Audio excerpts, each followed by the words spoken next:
I'm Richard. And I'm Gary, and these are our incredible stories.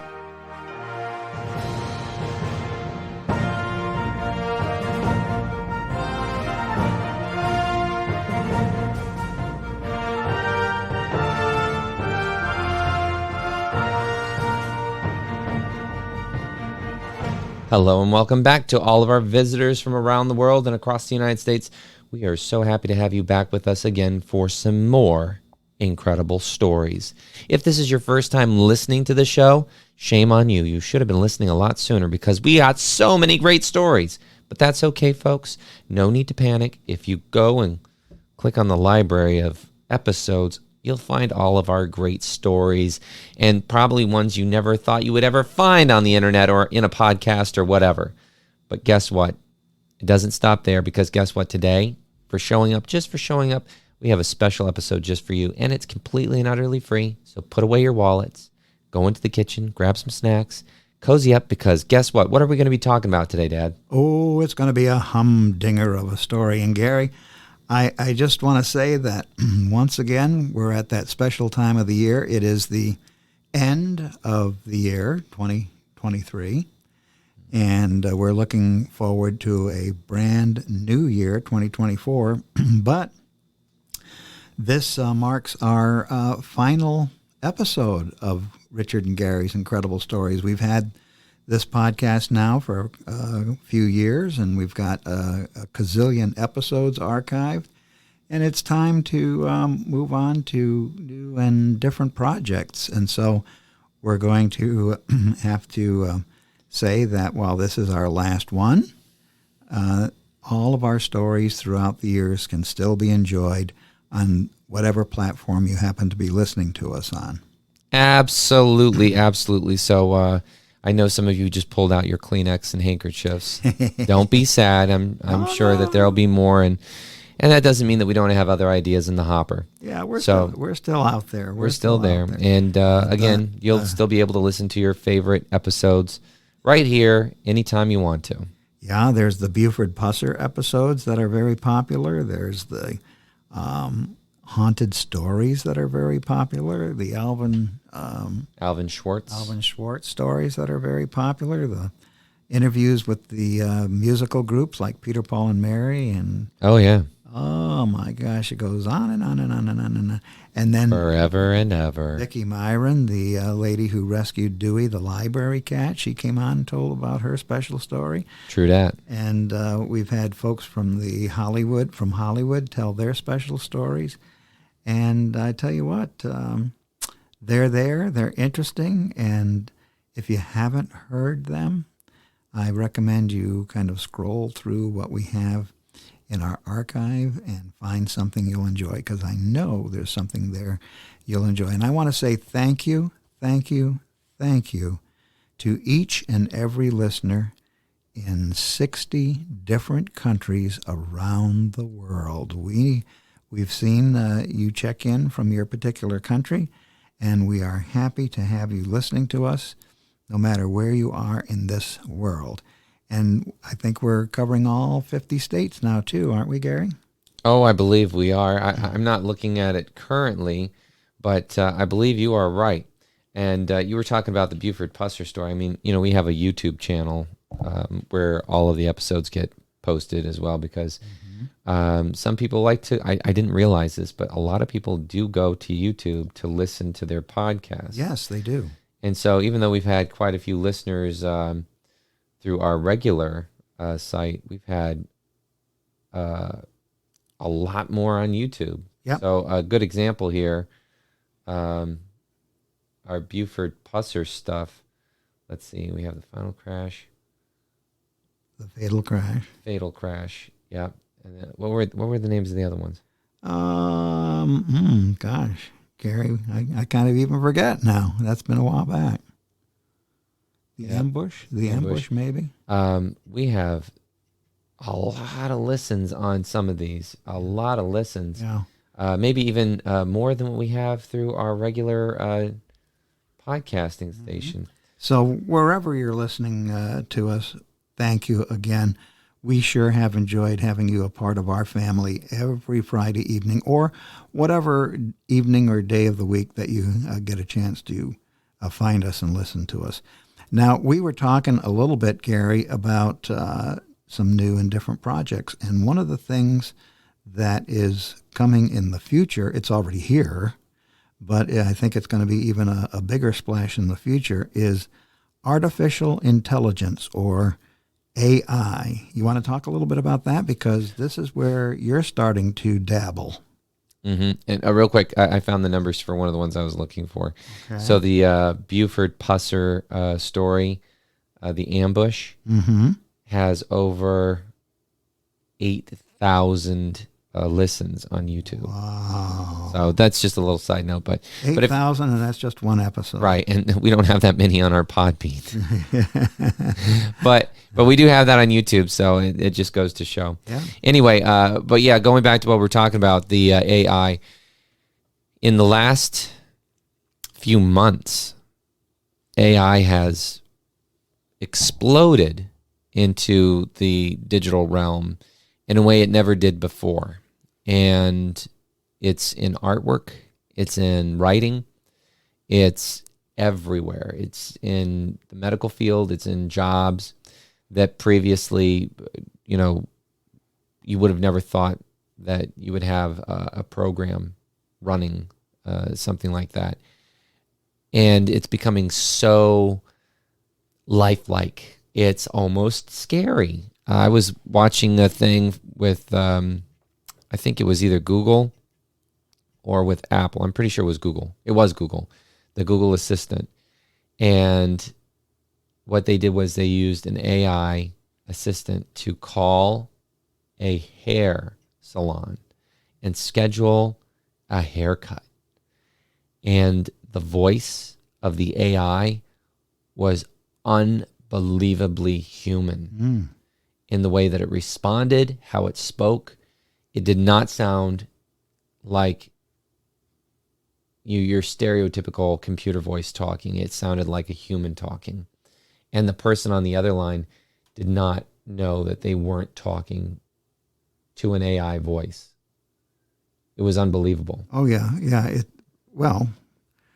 Because it is so close to reality. It is. And then, you've been experimenting a little bit with, creating scary stories with AI. So rather than go to an Alvin Schwartz actual story from one of his books, how is it that you can create an Alvin Schwartz-like scary story using artificial intelligence? Easy enough. I mean, when we were messing around with it the other day, we used, ChatGPT? Or no, ChatGPT. I have that right here. ChatGPT. Mm-hmm. I'm pulling it up on my computer. And ChatGPT is what's called a chatbot. It's AI. And this is for those of you who don't know, but you put in a prompt and you can either have a conversation with it, or you can have it create a story, or believe it or not, I've heard of people using it to write their term papers.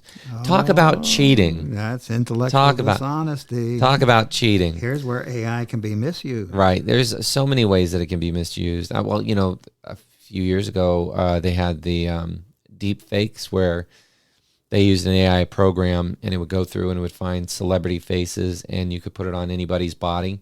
And so you could be that celebrity, and that caused a huge amount of controversy because then you're actually using somebody's actual face. And they even have it with voice now. You can do somebody else's voice. And what kind of damage that could do to somebody's reputation or livelihood just because somebody else was having fun. It's a little bit scary, but what we did was we were just having legitimate fun with it. So we came up, put in some prompts for scary stories, and ChatGPT only allows you to do 500 words. That's as much as we were able to get out of it. The free version. For the free version. Now, I know that there are other ones where you can actually create entire novels. Mm-hmm. But the scary thing with this, since we're talking about it, is how it affects the movie industry and authors and everything else, because Writers, now with the ability to create anything, anybody could put in a prompt and say, hey, I want a story about, I don't know, a cop who is dealing with a lot of struggles at home and just wants to live his life. Kind of sounds like a Die Hard. But then all of a sudden there's an alien invasion. Well, they don't know where to go from there with that story, so why not put it into something? There's no creativity that goes into that, because then the computer is taking over and coming up with its own ideas and its own stories and yada, yada, yada. Mm-hmm. And then there it is. And the idea has been now for a little bit that what if we pop out tons of scripts this way, cut the amount of money we have to use for writers, and then just have somebody fix it up so it sounds, good. Yeah. Not great, but good. Yeah. So 10 seconds of prompting can produce almost a finished story. In minutes. Something that would take somebody else days or months or years to do. Yeah. It's amazing. Minutes. But again, as we alluded to earlier, like everything high tech, everything in technology, it can be used for good or mischief. Mm-hmm. It can be used for good or evil. There's always going to be somebody who misuses it for the wrong reasons. But, for those of us who use it for entertainment purposes like that, it's pretty cool. It is awesome. I'm not going to lie. And I love doing the AI artwork, although I've taken a little bit of a break from it because it can become very addicting. Oh, yeah. And you can create such cool pieces of artwork. Yeah. With prompts. With prompts. And there it is. There it is. I mean, I was able to create, I don't know, maybe 200 or 300 pieces of artwork that I really like, that if I were actually doing it myself, I wouldn't even get that much done in a year. Yeah. I love to draw and paint, but that's a once in a while thing. And when I do, I put a lot of concentration for a few days on one piece of artwork. So, but again, that's where it is. And that also affects a lot of people who are graphic artists. So, but again, looking at the fun side of it, there are a lot of cool things. And we decided that we were going to share one of the stories that Chat GPT came up with for this podcast. And so we put in a prompt. And what did we put in for the prompt? Because this was your idea for the story. Okay, we put in an exorcism that went wrong. That's it. Woo! That's it. That's all we it. did. An exorcism that went wrong, and we got the following story. Mm-hmm. Oh, wait, wrong one. I got to remember which button is which for the sound effects. Hold on. There we go. Got to set the mood a little bit. Yeah. All right. Are you ready? Yes. All right, give that title one more time. The Exorcism. Is that the kind of... Well, folks, we've got to improve on our sound. No, that sounds like the in The Exorcist. Oh, okay. When Father Karen is going through the desert and he sees the little idol of I can't think of the name of the demon, and then all of a sudden it goes to a close up, and then okay, there you go. I prefer Thundering Lightning. Oh, well then. The dilapidated house stood at the end of a desolate street. Its windows shattered, and the paint peeling off its walls like old, decaying skin. Locals whispered tales of the darkness that dwelled within, rumors of a malevolent force that had claimed the souls of its unfortunate occupants. The tales had reached the ears of Father Gabriel, a seasoned exorcist, known for his unwavering faith and unyielding determination.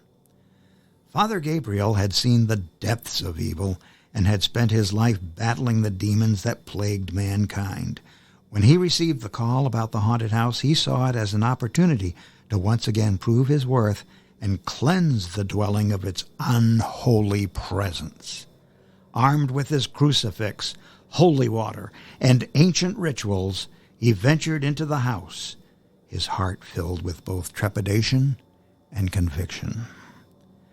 As the exorcism began, the air grew heavy with an ominous presence. Shadows danced on the walls, their ethereal forms mocking Father Gabriel's attempts to banish them. He recited prayers and performed the rituals with fervor, his voice echoing through the desolate halls. But with each passing moment, the malevolence seemed to grow stronger, as if feeding on Father Gabriel's determination. Then it happened. A sinister laugh erupted from the darkness, filling the room with a bone-chilling resonance. The walls trembled and the floor beneath Father Gabriel's feet seemed to shift. Fear gripped his heart, but he pressed on, refusing to falter in his mission. He believed that with unwavering faith, evil could be defeated. But the entity within the house was cunning, far more powerful than anything Father Gabriel had faced before. It seized control of the very elements, twisting reality to its own sinister will. The room became a swirling vortex of chaos, furniture crashing against walls, and the air thick with a nauseating stench of sulfur. Father Gabriel's prayers turned to desperate pleas as he found himself thrown against the wall, his bones rattling with each impact. The darkness wrapped around him like a suffocating shroud, draining his strength and rattling his faith. He reached for his crucifix, his last vestige of hope, only to find it snapped in two, its power shattered. In that moment, Father Gabriel knew he had failed. As the malevolent force tightened its grip, Father Gabriel's body contorted in agony. His skin blistered and cracked, blood seeping from the wounds.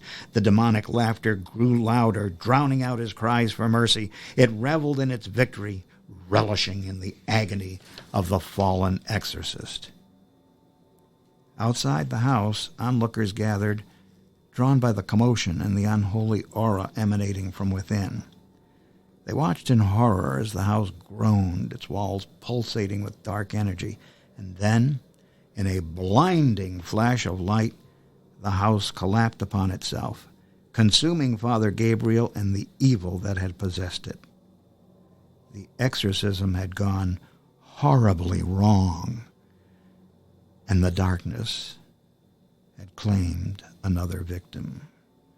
The house stood as a haunting reminder of the price one pays when confronting the forces that dwell in the realm of the supernatural, and Father Gabriel's name was etched into the annals of exorcism, a tragic tale of a noble soul consumed by the very evil he sought to vanish.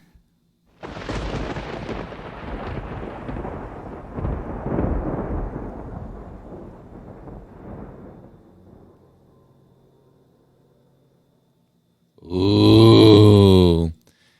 A decent story. But one thing I caught, they took the ending of Poltergeist.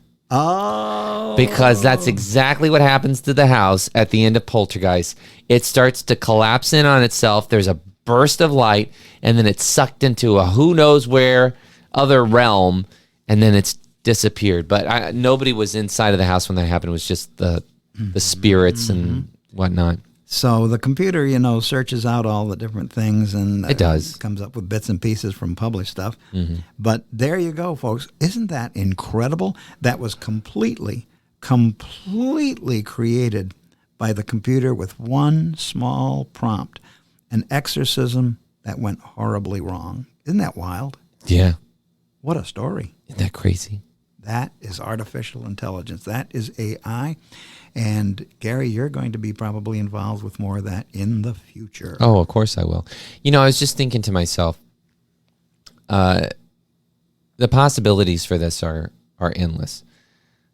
And I feel that in some ways, they're going to have to put regulations, number one, on AI. That's the whole point of the writer's strike that's going on right now in Hollywood. And I think that's going to be a huge effect. But I think that the other end of it, you're going to see it used as a companion for some people. there was something that was on the news recently where they were showing that they have versions of AI where people who are lonely can just have somebody to talk to about whatever. And then they don't feel so lonely anymore. But I guess the other end of it, because it's a back and forth thing. At what point do we totally lose touch with the humanity around us? Yeah, with other human beings. And become so cut off that we only rely on... Yeah. Already kids today are just immersed in their cell phones and have, you almost have to pry them away from the cell phone so they have interaction with other real human beings. Well, that's the thing. I mean, I think the pandemic had a huge effect on social media. It's not that problem didn't exist before. It most certainly did. But when we became cut off from the rest of the world and we had to be quarantined for so long, that became the only way that people would, keep in contact or keep themselves busy. Mm-hmm. Some people found other ways of doing that, but a lot of people turned to that kind of stuff. And so something that I think probably would have taken 10 years to become almost a death grip only took a year because of the situation we were in. Mm-hmm. But it is something that's progressing. And the sad thing is, I think the closer we get to just being completely reliant on our technology, the more we forget how to be human. Yeah, we don't and know all how to... our people skills, folks already have a hard time using people skills and getting along with each other and, having decent conversations. I agree, because people don't know the social cues. One of the things that we have to teach at school where I work with students who have emotional disabilities, so they're already struggling with knowing the appropriate social cues and having conversations and stuff like that. But in the gen ed population, we're seeing that a lot more too. And so there's a lot of classes that are geared now as like a certain day out of the week that are meant for teaching kids how to be socially appropriate. Yeah. And that never existed before. To act in a socially appropriate manner. Right. So I don't know. You know what I think is going to happen? I do believe this. I think at a certain point, there will be a flip where people will have a turn back to a certain way. It's kind of like when CGI first came out in movie theaters. Everybody was using CGI, and all of the old techniques disappeared. CGI meaning computer-generated effects? Yeah. Anything that was computer-generated for movies, so, all of the cool action scenes and stuff like that, it got to the point where it was blown out of proportion. And a lot of people lost their jobs because there was no need to do practical special effects because you could just do it in a computer. Mm-hmm. But a lot of people who grew up with those type of things were like, wow, I really kind of miss that. I want to see the old stuff again. And you see a return to that. Now, the other didn't go away. It's still there, but now it's kind of working hand in hand. And I think that's probably what's going to happen now, too. We have a whole generation, my generation, who grew up with the technology as it developed. And then you have a whole generation who's growing up with this technology already existing. So they didn't know anything before life without this kind of technology. And I think what will happen is we will see a moment where things kind of turn and people start to try and do more. I know I've talked to a lot of people who try to avoid having their kids on technology a whole lot just because, number one, kids get really aggressive when you try and take their technology away. Or if they have a time limit on it they have to give it up and they don't want to, it becomes an issue. Yeah. It's an addiction. It's literally like watching somebody who's addicted to heroin or crack cocaine or some other type of drug. But once they've been off of it for a while, they're so imaginative. The kids are so imaginative. They're so engaging and all of this other stuff. And so when you can visually see that and see how it has an effect on somebody, it's incredible. I'm not saying you don't need it at all. I mean, we live in the 21st century, but that being said, you do have to balance out, moderation. Right. Moderation is the key word in Yeah. everything we do in life. And I would say that as far as AI goes, artificial intelligence, it has all the capability of doing all of the things that you've mentioned that are not in a person's best interest. And unfortunately, we tend to find those ways and have a hard time restricting ourselves to using it in just an appropriate manner for a reasonable amount of time. And so I'm afraid we're going to see some problems with it before it gets straightened out. But we're on that edge of the frontier, and we wanted everybody to experience a story from artificial intelligence as our final episode of Richard and Gary's Incredible Stories. And Gary, I might also mention that for those folks who enjoy reading, we do have a book out, and it's Richard and Gary's Incredible Stories, and it's on Amazon and other online booksellers. So feel free to check that out also. Absolutely.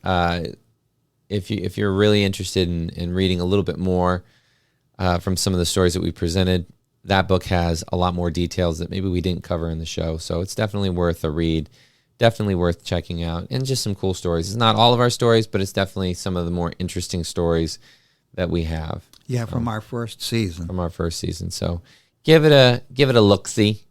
And like I said before, we're not disappearing. We're just moving on to a different stage. We'll be back. That's right. That's right. And we have some ideas. So, and as soon as we know what they are, we'll let you know. Okay, we won't leave you in the dark. All right, guys. Goodbye for now. Bye-bye. But not really goodbye. Thank you so much for being a part of our family. Absolutely. Thank you so much. We'll just say, instead of goodbye, we'll say we'll see you later. Yeah, I'm Richard. I'm Gary, and this was an incredible story.